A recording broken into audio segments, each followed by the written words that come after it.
ਦੁਨੀਆ ਭਰ ਵਿੱਚ ਵਸਦੇ 25 ਕਰੋੜ ਤੋਂ ਵੱਧ ਪੰਜਾਬੀਆਂ ਦੇ ਦਿਲ ਦੀ ਧੜਕਣ ਭੁਲੇਖਾ ਟੀਵੀ, ਤੁਹਾਡਾ ਮਨਪਸੰਦ ਭੁਲੇਖਾ ਟੀਵੀ।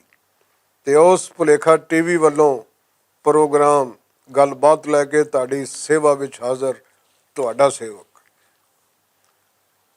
ਜਿਵੇਂ ਤਵਾਨਾਈ ਦੇ ਮੁਤਬਾਦਲ ਤਰੀਕੇ ਹੁੰਦੇ ਨੇ, ਐਵੇਂ ਹੀ ਜਿਸਮਾਨੀ ਸਿਹਤ ਬਣਾਉਣ ਲਈ ਬੜੇ ਮੁਤਬਾਦਲ ਤਰੀਕੇ ਨੇ।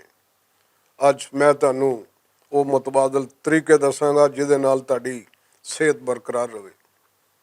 ਹੁਣ ਵੇਖੋ ਕਿ ਬਨਸਪਤੀ 600 ਰੁਪਏ ਕਿਲੋ ਹੈ, 600, ਜਿਵੇਂ 007 ਹੁੰਦਾ, ਤੇ ਉਹ ਅਫੋਰਡੇਬਲ ਨਹੀਂ। ਆਪਣੇ ਕਿਸੇ ਬਜ਼ੁਰਗ ਨੂੰ ਫੜ ਕੇ ਪੁੱਛੋ ਕਿ ਉਹ ਜਵਾਨੀ ਵਿੱਚ ਕੀ ਖਾ ਕੇ ਜਾਨਾ ਬਣਾਉਂਦੇ ਰਹੇ ਨੇ, ਉਹ ਤੁਹਾਨੂੰ ਫਟ ਦੱਸਣਗੇ ਕਿ ਜਿਹੜੇ ਅਫੋਰਡ ਕਰ ਸਕਦੇ ਸਨ ਉਹ ਦੇਸੀ ਘੇ ਖਾਂਦੇ ਸਨ। ਜਿਨ੍ਹਾਂ ਲਈ ਦੇਸੀ ਘਿਓ ਅਫੋਰਡੇਬਲ ਨਹੀਂ ਸੀ, ਉਹ ਸਰੋਂ ਦੇ ਤੇਲ ਵਿੱਚ ਆਪਣੀ ਹਾਂਡੀ ਪਕਾਉਂਦੇ ਸਨ।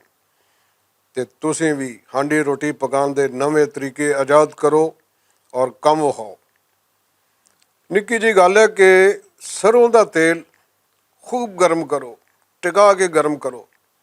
ਕਈ ਉਹਦੇ ਵਿੱਚ ਲਸਣ ਦਾ ਜੋਇਆ ਵੀ ਸੁੱਟ ਦਿੰਦੇ ਨੇ, ਉਹ ਸੁੱਟੋ ਜਾਂ ਨਾ ਸੁੱਟੋ। ਜਦੋਂ ਠੰਡਾ ਹੋ ਜਾਏ ਤੁਹਾਡੀ ਹਾਂਡੀ ਲਈ ਤਿਆਰ ਹੈ। ਸਦੀਆਂ ਤੋਂ ਇਸ ਪੰਜਾਬ ਦੇ ਵਿੱਚ ਉਸੇ ਸਰੋਂ ਦੇ ਤੇਲ ਨਾਲ ਹਾਂਡੀ ਰੋਟੀ ਹੁੰਦੀ ਆਈ ਹੈ। ਹੁਣ ਦੂਜੀ ਗੱਲ ਆ ਗਈ ਚਿਕਨ ਦੀ। ਯਾਰ ਇਹ ਚਿਕਨ ਵੀ ਸਾਡਾ ਸਿਰ ਲੈ ਗਿਆ, ਸਾਡਾ ਹੀ ਨਹੀਂ ਕਿਚਨ ਦਾ ਵੀ ਸਿਰ ਲੈ ਗਿਆ। ਕਦੀ 500 ਰੁਪਏ ਕਿਲੋ, ਕਦੀ 400 ਰੁਪਏ ਕਿਲੋ। ਇੰਜ ਲੱਗਦਾ ਹੈ ਕਿ ਜਿਵੇਂ ਕੀਮਤਾਂ ਫੰਗ ਲਾ ਕੇ ਉੱਡਦੀਆਂ ਨੇ, ਚਿਕਨ ਵੀ ਫੰਗ ਲਾ ਕੇ ਉੱਡਦਾ ਜਾ ਰਿਹਾ। ਤੇ ਜਿਹੜਾ ਗੌਰ ਨਾਲ ਜੇ ਤੁਸੀਂ ਵੇਖੋ, ਐਨਕ ਲਾ ਕੇ ਵੇਖੋ, ਤੇ ਤੁਹਾਨੂੰ ਲੱਗ ਪਤਾ ਜਾਏਗਾ ਕਿ ਜਿਹੜਾ ਚਿਕਨ ਆਪਣੀ ਟੰਗਾਂ ਤੋਂ ਨਹੀਂ ਖੜੋ ਸਕਦਾ, ਤੁਹਾਨੂੰ ਤਾਕਤ ਔਰ ਤਵਾਨਾਈ ਕਿਵੇਂ ਦੇ ਸਕਦਾ। ਤੇ ਉਹਦਾ ਬਿਹਤਰ ਹੱਲ ਇਹ ਹੈ ਕਿ ਤੁਸੀਂ ਅੱਜ ਤੋਂ ਵੈਜੀਟੇਰੀਅਨ ਹੋ ਜਾਓ।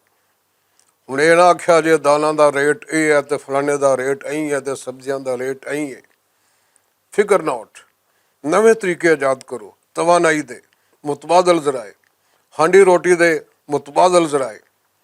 ਕਦੀ ਅਧਵਾਣਾ ਵੇਖਿਆ? ਖਾਣ ਦਾ ਇਤਫਾਕ ਤੇ ਨਹੀਂ ਹੋਇਆ ਹੋਣਾ, ਕਿਉਂਕਿ ਅਧਵਾਣਾ ਵੀ ਅੱਜ ਕੱਲ੍ਹ 30-40 ਰੁਪਏ ਕਿਲੋ ਤੋਂ ਘੱਟ ਨਹੀਂ ਲੱਭਦਾ। ਇਹਨੂੰ ਵੀ ਮਹਿੰਗਾਈ ਦਾ ਸੱਪ ਲੜ ਗਿਆ, ਜਿਵੇਂ ਪੈਟਰੋਲ ਤੇ ਬਿਜਲੀ ਤੇ ਗੈਸ ਨੂੰ ਲੜ ਗਿਆ। ਹੁਣ ਅਧਵਾਣੇ ਦਾ ਛਿਲਕਾ ਤੁਸੀਂ ਤਾੜ ਰੱਖੋ ਕਿ ਮਹੱਲੇ ਵਿੱਚ ਕਿਹੜਾ ਜਵਾਨ ਅਧਵਾਣਾ ਖਾਂਦਾ। ਉਹ ਅਧਵਾਣਾ ਖਾ ਕੇ ਵਿਹਲਾ ਹੋਵੇ, ਉਹਨੇ ਕਿਹਾ ਭਗਵਾਨ ਜੀ ਅਧਵਾਣੇ ਦਾ ਛਿਲਕਾ ਸਾਨੂੰ ਦੇ ਦਿਓ, ਭੇਡੂ ਨੂੰ ਪਾਣੇ ਨੇ। ਉਹਨੇ ਕਿਹਾ ਤੇਰੇ ਕੋਲੋਂ ਭੇਡੂ ਕਿੱਥੋਂ ਆਇਆ? ਉਹਨੇ ਕਿਹਾ ਨਹੀਂ, ਅਸੀਂ ਬਕਾਇਦਾ ਬੈਟਰੀ ਤੇ ਉਹਦੀ ਆਵਾਜ਼ ਰਿਕਾਰਡ ਕਰਕੇ ਲੋਕਾਂ ਨੂੰ ਸੁਣਾਈ ਦੀ ਹੈ ਤਾਂ ਕਿ ਲੋਕ ਸਮਝਣ ਕਿ ਅਸੀਂ ਵੀ ਕੁਰਬਾਨੀ ਦੇਣ ਦੇ ਕਾਬਲ ਹਾਂ। ਤੇ ਤੁਸੀਂ ਕੀ ਕਰਨਾ ਹੈ?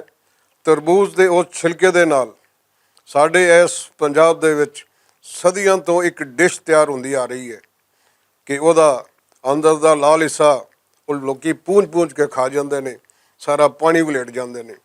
ਬਾਹਰ ਹੁੰਦਾ ਸਵਾ ਹਿੱਸਾ, ਉਸ ਸਵੇ ਹਿੱਸੇ ਨੂੰ ਛਿੱਲੋ। ਜਦੋਂ ਉਹ ਛਿਲਿਆ ਗਿਆ ਤੇ ਅੰਦਰ ਜੋ ਕੁਝ ਰਹਿ ਜਾਂਦਾ ਹੈ ਉਹਦੀ ਹਾਂਡੀ ਪਕਾ ਕੇ ਖਾਓ, ਤੁਹਾਨੂੰ ਲੱਗ ਪਤਾ ਜਾਏ। ਕਿਉਂਕਿ ਗਾਮਾ ਭਲਵਾਨ ਵੀ ਇਸੇ ਡਿਸ਼ ਦਾ ਬੜਾ ਸ਼ੌਕੀਨ ਸੀ। ਹੁਣ ਆ ਜਾਂਦੀ ਹੈ ਤੀਜੀ ਗੱਲ। ਤੀਜੀ ਗੱਲ ਇਹ ਹੈ ਕਿ ਕਿਉਂ ਯਾਰ ਤੁਹਾਡਾ ਦਿਮਾਗ ਖਰਾਬ ਹੋਇਆ ਆਟਾ ਖਾ ਖਾ ਕੇ? ਖੁਦਾ ਦਾ ਖੌਫ ਕਰੋ। ਉੱਧਰੋਂ ਕੰਟੇ ਕੀਤੇ ਜਾ ਕੇ 6 ਟੰਗਾਂ ਖਾਣੇ ਹੋ, ਘਰ ਆ ਕੇ ਫਿਰ ਕਹਿੰਦੇ ਹੋ ਭੁੱਖ ਲੱਗੀ ਹੈ ਇੱਕ ਰੋਟੀ ਦਿਓ। ਕਿ ਜਦ ਤੱਕ ਅੱਧ ਪਾ ਮਿਰਚਾਂ ਅੱਧ ਪਾ ਆਟਾ ਅੰਦਰ ਨਾ ਜਾਏ ਤੁਹਾਡਾ ਕਾਲਜਾ ਨਹੀਂ ਠਰਦਾ।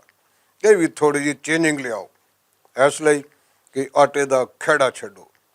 ਕਣਕ ਹੈ, ਜਵਾਰ ਹੈ, ਬਾਜਰਾ ਹੈ, ਮਕਈ ਹੈ, ਜੌਂ ਹੈ।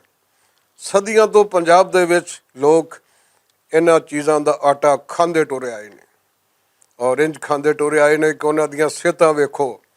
ਭੋਲੂ ਭਲਵਾਨ ਨੇ ਮੈਨੂੰ ਖੁਦ ਬਜ਼ਾਤੇ ਖੁਦ ਤੁਹਾਡੇ ਯਾਰ ਨੂੰ, ਉਹ ਵੀ ਸਾਡਾ ਯਾਰਾਂ ਦਾ ਯਾਰ ਸੀ, ਉਹਨੇ ਖੁਦ ਦੱਸਿਆ ਸੀ ਕਿ ਭਗਵਾਨ ਜੀ ਕਣਕ ਦਾ ਆਟਾ ਤਾਂ ਅਸੀਂ ਕਦੀ ਕਦਾਰ ਸ਼ੌਕ ਨਾਲ ਖਾਈਦਾ, ਨਹੀਂ ਤੇ ਉਹ ਮੱਕੀ, ਉਹ ਜਵਾਰ, ਉਹ ਬਾਜਰਾ, ਉਹ ਜੌਂ, ਉਹ ਛੋਲੇ, ਅਸੀਂ ਤੇ ਉਹ ਆਟੇ ਖਾਈਦੇ ਨੇ ਜਿਹੜੇ ਬੰਦੇ ਦੇ ਸਿਰ ਵਿੱਚ ਕਾਂਟਾ ਨਹੀਂ ਪਾਉਂਦੇ। ਆਟਾ ਜਾਨ ਬਣਾਉਂਦਾ। ਤੁਸੀਂ ਵੀ ਇਹੋ ਹਰਬਾ ਇਸਤੇਮਾਲ ਕਰੋ। ਹੁਣ ਆ ਜਾਂਦੀ ਹੈ ਗੱਲ ਕਿ ਆਇਆ ਤਵਾਨਾਈ ਦੇ ਇਹ ਮੁਤਬਾਦਲ ਜ਼ਰਾਏ, ਆਇਆ ਗਜ਼ਾ ਦੇ ਹਾਂਡੀ ਰੋਟੀ ਦੇ ਮੁਤਬਾਦਲ ਜ਼ਰਾਏ ਤੁਹਾਡੀ ਔਕਾਤ ਦੇ ਮੁਤਾਬਕ ਨੇ ਜਾਂ ਨਹੀਂ। ਜੇ ਤੇ ਤੁਸੀਂ ਸਾਡੇ ਰੰਗੇ ਅਮੀਰ ਕਬੀਰ ਬੰਦੇ ਹੋ, ਰੋਟੀ ਨਹੀਂ ਖਰੀਦ ਸਕਦੇ ਕਿਉਂਕਿ ਰੋਟੀ 10 ਦੀ ਹੈ 15 ਚ ਲੱਭਦੀ ਹੈ, ਨਾਨ 15 ਦਾ 20 ਚ ਲੱਭਦਾ, ਅਫੋਰਡੇਬਲ ਨਹੀਂ ਹੈ। ਤੇ ਫਿਰ ਇੱਕ ਮਸਲਾ ਹੋਰ ਹੈ, ਬਾਅਦ ਵਿੱਚ ਦੱਸਾਂਗਾ। ਤੇ ਜੇ ਤੁਸੀਂ ਗਰੀਬ ਗੁਰਬਤ ਵਿੱਚ ਸ਼ੁਮਾਰ ਹੁੰਦੇ ਹੋ, ਯਾਨੀ ਲੋਅਰ ਕਲਾਸ ਤੋਂ ਵਿੱਚ ਵੀ ਜਿਹੜੀ ਇੱਕ ਮਿਡਲ ਕਲਾਸ ਟਿਊਂ ਕਰਕੇ ਸ਼ੁਰੂ ਹੁੰਦੀ ਹੈ, ਜੇ ਤੁਸੀਂ ਉਹਦੇ ਬੰਦੇ ਹੋ, ਸਫੇਦ ਪੋਸ਼ ਹੋ, ਚਿੱਟੇ ਕਲਰਾਂ ਵਾਲੇ ਹੋ, ਫਿਰ ਰੌਲਾ ਕੁਝ ਹੋਰ ਹੈ।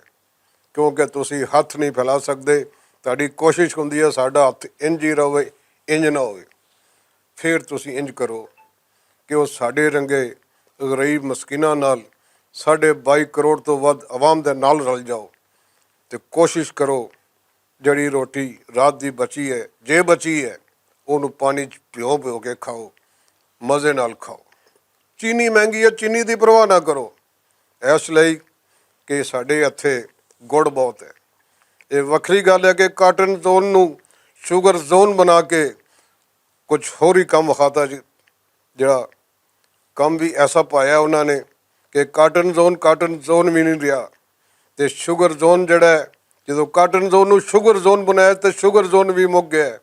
ਇਸ ਲਈ ਕਿ ਉੱਥੇ ਗੁੜ ਬਣਾਉਣ ਦੀ ਇਜਾਜ਼ਤ ਨਹੀਂ, ਸ਼ੱਕਰ ਬਣਾਉਣ ਦੀ ਇਜਾਜ਼ਤ ਨਹੀਂ, ਦੇਸੀ ਖੰਡ ਬਣਾਉਣ ਦੀ ਇਜਾਜ਼ਤ ਨਹੀਂ। ਕਾਸ਼ਤਕਾਰ ਨੂੰ ਗੰਨੇ ਦੀ ਕੀਮਤ ਮਿਲੇ ਨਾ ਮਿਲੇ, ਚੀਨੀ ਬਣਦੀ ਹੈ। ਤੁਸੀਂ ਵੀ ਕੋਸ਼ਿਸ਼ ਕਰੋ ਕਿ ਗੁੜ ਖਾਓ। ਗੱਲਾਂ ਮੁੱਕ ਗਈਆਂ, ਹੁਣ ਰਹਿ ਗਈ ਆਖਰੀ ਗੱਲ। ਸਭ ਤੋਂ ਬਿਹਤਰ ਗੱਲ ਤਾਂ ਇਹ ਹੈ ਕਿ ਜੇ ਤੁਸੀਂ ਅਫੋਰਡ ਨਹੀਂ ਕਰ ਸਕਦੇ ਤੇ ਯਾਰ ਰੋਟੀ ਜ਼ਰੂਰ ਖਾਣੀ ਹੈ। ਇਹ ਵੇਖੋ ਨਾ, ਹਵਾ ਖਾਓ, ਕੋਈ ਇਸਨੇ ਰੋਕਿਆ ਹਵਾ ਖਾਣ ਤੋਂ? ਫਿਲਹਾਲ ਆਜ਼ਾਦੀ ਹੈ ਹਵਾ ਖਾਣ ਦੀ ਵੀ ਅਤੇ ख्वाब ਵੇਖਣ ਦੀ ਵੀ। ਸ਼ਰਤ ਇਹ ਹੈ ਕਿ ख्वाब ਸਿਰਫ ख्वाब ਰਹਿਣ। ਉਹਦੀਆਂ ਤਾਬੀਰਾਂ ਫੁੱਟਪਾਥ 'ਤੇ ਬੈਠੇ ਕਿਸੇ ਨਜੂਮੀ ਤੋਂ ਨਾ ਪੁੱਛਿਆ ਜੇ, ਨਹੀਂ ਤਾਂ ਫਿਰ ਮੈਂ ਵੀ ਤੁਹਾਨੂੰ ਬਚਾ ਨਹੀਂ ਸਕਣਾ। ਗੱਲ ਨਿੱਕੀ ਜਿਹੀ। ਓਏ ਇੱਕ ਗੱਲ ਹੋਰ ਰਹਿ ਗਈ ਆਖਰ ਦੇ ਵਿੱਚ, ਉਹ ਨਿੱਕੀ ਜਿਹੀ ਬੜੀ ਵੱਡੀ ਗੱਲ ਹੈ।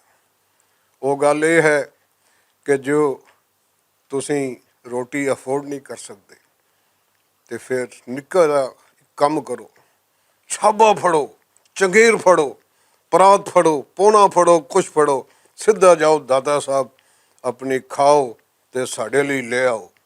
ਅਤੇ ਜੇ ਤੁਹਾਡੇ ਕੋਲ ਇੰਨੀ ਦੂਰ ਪੈਦਲ ਟੁਰ ਕੇ ਜਾਣ ਦਾ ਟਾਈਮ ਕੋਈ ਨਹੀਂ ਅਤੇ ਫਿਰ ਸਿੱਧਾ ਭੱਟ ਸਾਹਿਬ ਕੋਲ ਜਾਓ, ਉਹਨਾਂ ਦਾ ਲੰਗਰ ਖੁੱਲ੍ਹਾ ਹੈ, ਅੱਗੋਂ ਅੱਲਾ ਮਾਲਕ ਹੈ। ਸਲਾਮ ਅਲੈਕਮ। ਗੱਲ ਨਿੱਕੀ ਜਿਹੀ। ਯਾਰ ਫਰੂਕਾ ਕੀ ਬਣੇਗਾ ਇਸ ਦੁਨੀਆ ਦਾ? ਮੈਨੂੰ ਤਾਂ ਕੋਈ ਸਮਝ ਨਹੀਂ, ਤੁਹਾਨੂੰ ਹੈ ਜੇ ਸਮਝੋ ਤੇ ਸਮਝਾਓ, ਕਹਾਣੀ ਬੰਨੇ ਲਾਓ। ਗੱਲ ਨਿੱਕੀ ਜਿਹੀ। ਯਾਰ ਫਰੂਕਾ ਕੀ ਬਣੇਗਾ ਇਸ ਦੁਨੀਆ ਦਾ? ਗੱਲ ਨਿੱਕੀ ਜਿਹੀ।